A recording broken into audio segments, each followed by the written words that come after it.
Drawing conclusion and generalization.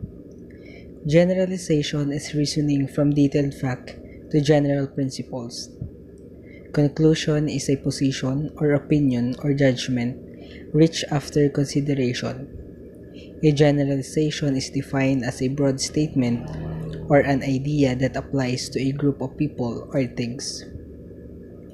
So how does a reader make generalization or draw conclusion? Imagine you are walking down the street and you come across a house with overgrown grass that reaches waist height, no lights in the windows, and the paint that is peeling off the siding. What might you think about this house? You probably said something like, "No one has lived there in a very long time." You drew a conclusion from the information that was given to you.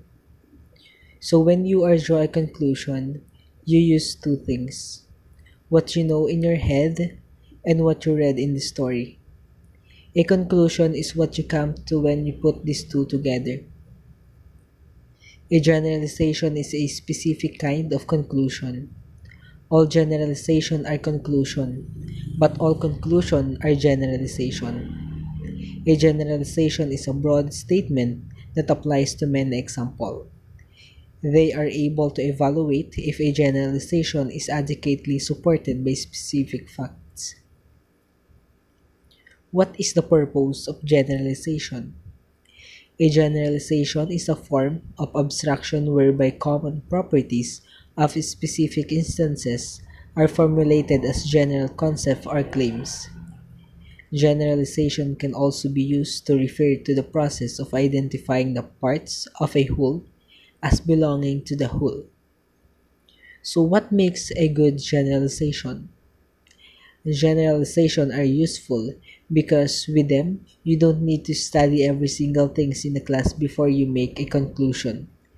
Therefore, we must say that a generalization can't be true or false. It can be only strong or weak. A strong generalization is one which is more likely to be correct. Be careful.